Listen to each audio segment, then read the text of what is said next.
Winter is coming, right? Well, anticipation for the winds of winter may be slowly devolving into apathy or surrender. Major potential plot points and theories still run rampant with interest. Either identified by their uses in the Game of Thrones TV adaptation, or put together by countless individuals combing the text for context clues, events to come in the remaining books of A Song of Ice and Fire still garner sizable attention. One potential plot point or theory is that of the 4 battles. Hello everyone, and welcome back to Exploring Fiction. The 4 battles are supposed conflicts scattered all across Westeros and Essos that will bear major ramifications for beloved and hated characters and plotlines going forward. The Battle of Ice in Winterfell could spell the end for either Stannis or Roose. The Battle of Fire in Meereen could explain the outcome of Victarion's quest and Barristan's fate. The Battle of Blood could illustrate just how maniacal and powerful Euron really is. And the Battle of Steel could display the legitimate chance Young Griff has at seizing the Iron Throne. No matter the outcome, the 4 battles may very well alter the field for every major faction in the race to claim the throne of the 7 kingdoms. So, what exactly are the 4 battles, and why are they so important? Let's explore. The first battle confirmed to take place in The Winds of Winter is the Battle of Ice. After their betrayal of Robb Stark, the young wolf and King of the North, at the Red Wedding, House Bolton sits at Winterfell. The men of the Dreadfort are led by Lord Roose Bolton, King Tommen's Warden of the North, and his former bastard son, Ramsay Bolton. Most of the Northmen have fallen into league with the Boltons, content on keeping the king's peace, but dissent still exists among them. The Manderleys of White Harbor, led by Lord Wyman Manderley, appear to be working in contradiction to their new liege lords, and could play a pivotal role in the battle to come. Meanwhile, Stannis Baratheon marches on Winterfell from the Wall, where he'd previously shared occupation of Castle Black with the Night's Watch. At the suggestion of Jon Snow, he's rallied the northern mountain clans, and is also sought out by Tycho Nestoris, a banker from the Iron Bank of Braavos. Though Stannis is unfamiliar with the north, he garners enough support from natives to see his way to Winterfell. Also in his possession are Asha and Theon Greyjoy as captives, as well as Jane Poole masquerading as Arya Stark. The Battle of Ice is most likely going to take place outside Winterfell, though it could pass into the domain of the Great Northern Stronghold. Roose, Ramsay, and the other Boltons seemingly have the support of most northern houses, while Stannis brings behind him his loyal kings and queens men, as well as the northern mountain clans and some of the northern houses who despise the Boltons. As previously noted, the Manderleys could turn the tide of the conflict depending on who ultimately gains their support. The Battle of Ice could rock the world of Westeros, and mark the end for Stannis Baratheon, Roose Bolton, or Ramsay Bolton, among others. If the Boltons win, Stannis will finally be defeated, and the North will be loyal to King Tommen. There will be a new great house in the North, marking the end of House Stark as it currently stands. If Stannis emerges victorious, the North could instead become a new home for the Baratheons, and an advantageous base of operations for the apparent Azor Ahai. Stannis' strength may increase if he demands fealty from the opposing survivors, and he could potentially regain strength akin to his forces before the Battle of the Blackwater. The North is a dim place for hardy men, and though Stannis is from the South and wields a flaming sword, his demeanor matches the cold climate quite well. The second battle, which is also all but confirmed, is the Battle of Fire. Though her ultimate goal is to retake and reunite Westeros once again under House Targaryen, Daenerys Stormborn has settled in the city of Meereen in Slaver's Bay. Throughout her travels in Essos, she beheld for herself the harsh practices of slavery, and decided it was her duty to free those downtrodden souls. So, she halts her march into the west and uproots the traditions of Astapor, Yunkai, and Meereen. Forced to strike bargains and even marry Hizdar zo Lorak to quell the outbreaks of violence caused by her occupation, Daenerys is finally driven into the wilderness on the back of Drogon during a chaotic assassination attempt in Daznak's pit. Not soon after, her Lord Commander of the Queen's Guard, Sir Barristan Selmy, carries out a coup of Hizdar, and Viserion and Rhaegal, Daenerys' other two dragons, are released into the wild by a foolish Dornish prince. But the chaos in the city holds not a candle to what is bearing down upon it, however. The forces of the other slaving cities, led by Yunkai, march on Meereen, intent on driving out their unwanted liberator for good. And out on the water, a portion of the Iron Fleet, led by Victarion Greyjoy, sail for Slaver's Bay. They seek to champion Daenerys, if only to carry her back to the Iron Islands, to carry House Greyjoy to towering heights.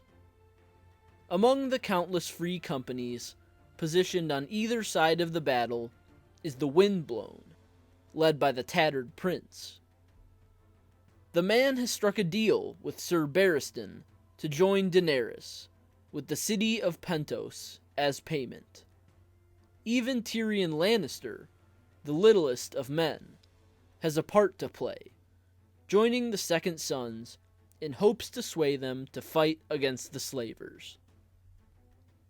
The Battle of Fire is set to take place outside Meereen, and could be a more deadly affair than any of the other conflicts. The army of slavers amasses outside the walls of Meereen, catapulting Astapori corpses infected with disease into the city, and Sir Barristan rallies the Unsullied, the Sellswords, and the few knights he's trained himself to meet them.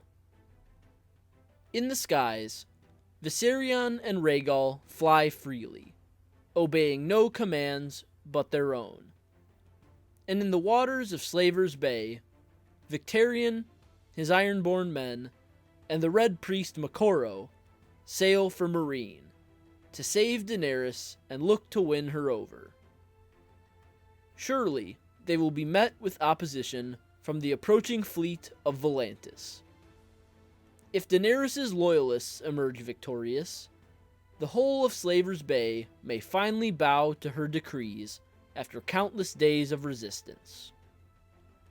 If the slavers win, though, the fates of Barristan, Victarion, Grey Worm, and even Daenerys Targaryen herself may fall into question. Either way, fire will raze Slaver's Bay. The third battle, one foreshadowed greatly, is the Battle of Blood.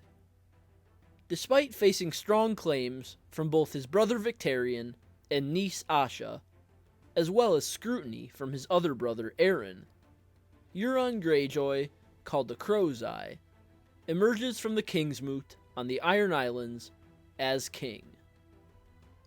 He takes the Seastone chair, but sits idle for only a few moments. He first raids the Reach and conquers the Shields, placing the top men from the ranks of his detractors as lords over the stolen land.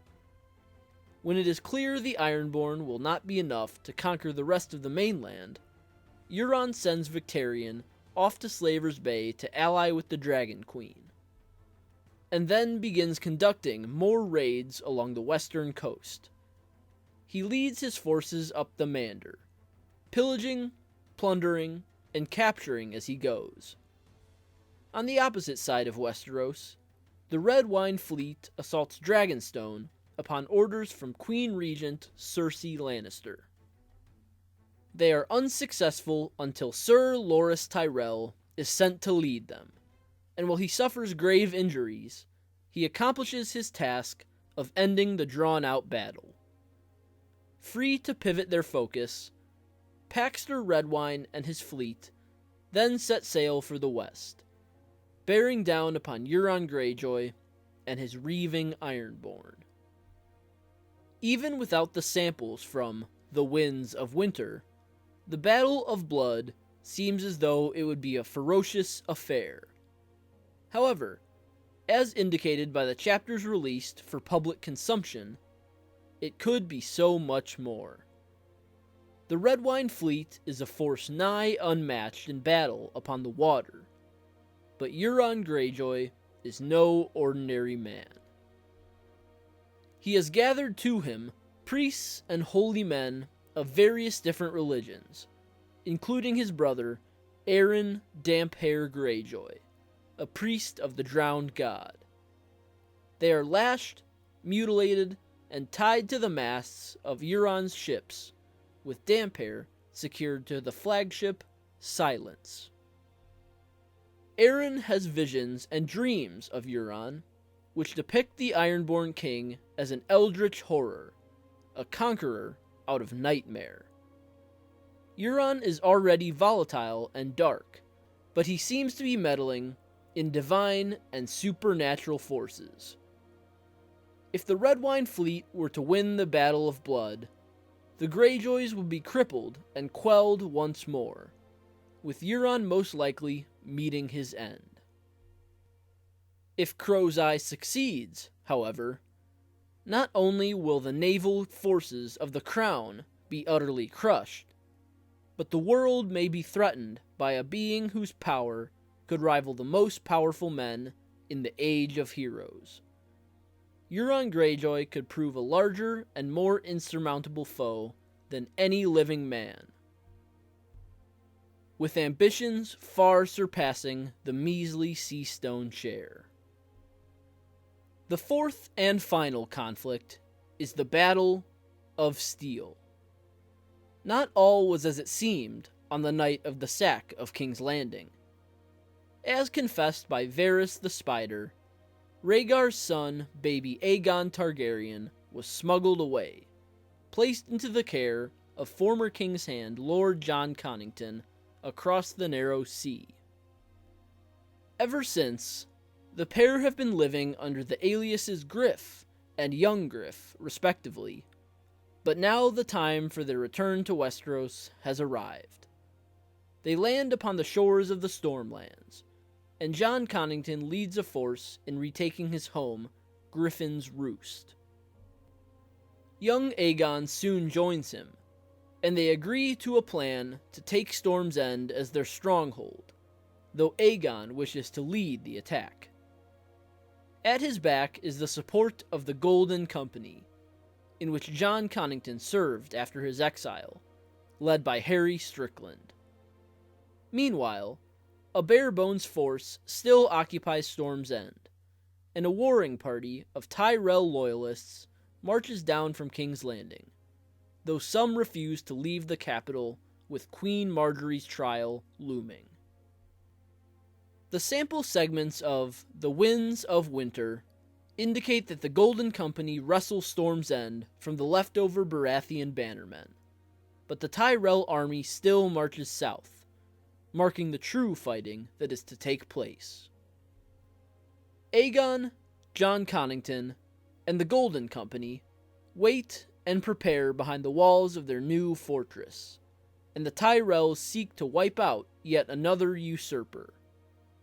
If Aegon and the Golden Company rise in triumph in the Battle of Steel, a new, legitimate contender for the Iron Throne would cement himself in Westeros.